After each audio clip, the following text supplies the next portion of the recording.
Bienvenue. Aujourd'hui, on fait une petite exploration des concepts clés de la cybersécurité. Oui, on va essayer de clarifier un peu tout ça. Exactement.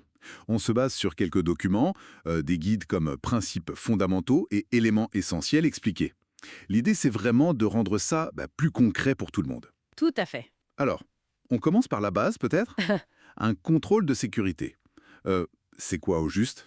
C'est une mesure, tout simplement. Ça peut être technique, administratif, même physique. D'accord. Son but, en fait, c'est de réduire un risque spécifique. Tu vois, comme une alarme chez toi ou... Ou un antivol sur un vélo? Exactement, voilà. En informatique, un pare-feu qui va bloquer des attaques réseau, c'est un contrôle technique. Logique. Ou alors exiger un mot de passe, vous savez, bien compliqué pour accéder à son compte, ça aussi, c'en est un. Des garde-fous en quelque sorte.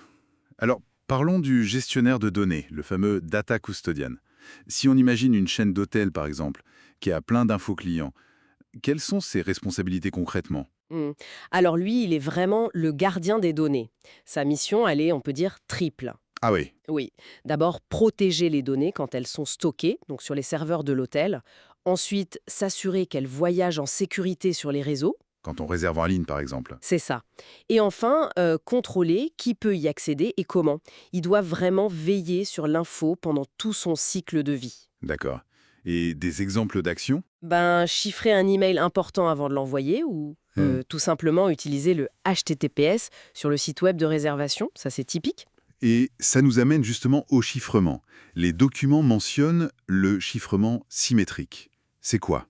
Alors, le chiffrement symétrique, c'est le principe du secret partagé. Secret partagé. Oui, on utilise une seule et même clé secrète pour verrouiller l'information, ça c'est chiffré, et pour la déverrouiller et déchiffrer. D'accord. Comme un coffre-fort avec une seule clé. Exactement, l'image classique. L'algorithme AES, par exemple, très connu, il fonctionne comme ça. C'est rapide, c'est efficace. Mais, Mais le défi, bien sûr, c'est de transmettre cette clé unique de façon sécurisée au départ. Faut que les deux parties l'aient, sans que personne d'autre ne la récupère. je vois. Et pour l'intégrité des données, comment on est sûr qu'un fichier, un document important, disons, n'a pas été modifié en douce? Ah, ça c'est crucial. Là, on utilise ce qu'on appelle le hachage. Le hageage. Oui. Imaginez, on prend une sorte d'empreinte digitale unique du fichier original. C'est ça le hash. Mhm. Si quelqu'un touche au fichier, même un tout petit changement, l'empreinte, elle change complètement. Ah, d'accord. Donc, pour vérifier, on recalcule l'empreinte du fichier qu'on a et on la compare à l'empreinte originale, celle de référence. Si c'est pareil, super, le fichier est intact. Sinon, Alerte rouge. voilà, c'est super important pour détecter certains malwares ou vérifier qu'un logiciel téléchargé est bien le bon. Sous Linux, on a la commande SHA-256-SOM qui fait ça par exemple. Très clair. Et tout ça, ça s'intègre souvent dans un système plus vaste, la PKI, l'infrastructure à clé publique. Quels sont les contrôles de sécurité qu'on trouve dans une PKI? La PKI, c'est un peu le chef d'orchestre de la confiance numérique, si on veut. Elle combine plusieurs choses importantes. Comme quoi? L'authentification forte, souvent multifacteur, le fameux MFA. Il y a aussi les certificats numériques, un peu comme des passeports électroniques, qui prouvent l'identité d'un site ou d'une personne. D'accord? Et puis, le chiffrement asymétrique. Là, c'est différent du symétrique. On utilise deux clés. Une publique, que tout le monde peut connaître, et une privée, gardée secrète. Ah oui. Le petit cadenas vert, HTTPS, quand on se connecte à sa banque en ligne. C'est un exemple parfait de PKI en action. Ça garantit qu'on parle bien à la vraie banque et que la conversation reste privée. Vous avez mentionné l'authentification multifacteur, le MFA. On connaît tous l'identifiant et le mot de passe. Pourquoi le MFA est considéré comme beaucoup plus sûr? Parce que ça ne repose pas sur une seule chose. Le mot de passe, c'est quelque chose que l'on sait. Oui. Le MFA, lui, il exige au moins un autre type de preuve. Ça peut être quelque chose que l'on possède, comme son téléphone qui reçoit un code, Mhm. ou quelque chose que l'on est, une empreinte digitale, la reconnaissance du visage. D'accord, je vois. Pour un attaquant, voler un mot de passe, bon, c'est déjà compliqué, mais c'est faisable. Mais obtenir aussi votre téléphone au même moment, ou copier votre empreinte digitale, ah, là, c'est une autre paire de manches. Ça augmente vraiment la sécurité. Logique. Un autre principe important à aborder, c'est la séparation des tâches. Comment ça marche ça? Et pourquoi c'est important? Alors, L'idée est assez simple en fait. Ne jamais donner trop de pouvoir à une seule personne pour une action critique. On divise les responsabilités. Pour éviter les abus. Exactement.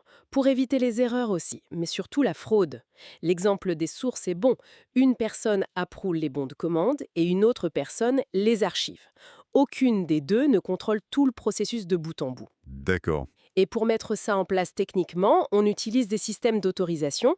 Vous savez, quand un site propose se connecter avec Google, Oui. vous autorisez ce site à accéder à certaines infos de votre compte Google, mais sans jamais lui donner votre mot de passe Google. C'est un peu ça l'idée. Donner juste les droits nécessaires, pas plus. C'est ce qu'on appelle le principe du moindre privilège. Très parlant comme exemple. Bon, dernière question pour aujourd'hui. Si un incident se produit, mettons un achat bizarre sur un compte client, quel élément on regarde souvent en premier dans les logs, les journaux d'événements? Ah, très souvent, les enquêteurs vont regarder de très près le cookie de session. Le cookie de session. Oui, c'est un petit fichier, un marqueur, que le site web met dans votre navigateur pour se souvenir de vous pendant que vous naviguez sur le site, pour pas avoir à vous reconnecter à chaque page. D'accord. Le problème, c'est que si quelqu'un arrive à voler ce cookie, il peut potentiellement se faire passer pour vous sur le site. Ah ouais, c'est sérieux. Tout à fait. Donc, analyser les logs, ça permet de suivre l'activité liée à ce cookie. Est-ce qu'il a été utilisé depuis un endroit bizarre, pour faire des actions suspectes, etc. Bon, eh bien, épituons rapidement. On a parlé des contrôles de sécurité, en général, du rôle du gestionnaire des données, du chiffrement symétrique, de la vérification d'intégrité avec le hachage, Mhm. De la PKI, de l'authentification multifacteur, MFA, très importante. de la séparation des tâches et du moindre privilège, et enfin des cookies de session dans les enquêtes. Pas mal de briques essentielles finalement. Exactement. Et ce qu'il faut retenir, je pense, c'est qu'elles fonctionnent souvent ensemble, en synergie. C'est l'accumulation de ces mesures qui crée une défense robuste, ce qu'on appelle parfois la défense en profondeur. Mhm, Comprendre chaque élément aide vraiment à saisir la logique globale de la cybersécurité. absolument. Alors, une petite pensée pour la réflexion, pour finir. On sait que les menaces évoluent tout le temps, les technologies aussi. Comment ces principes fondamentaux dont on a discuté doivent-ils, selon vous, évoluer ou être appliqués différemment pour rester efficaces demain?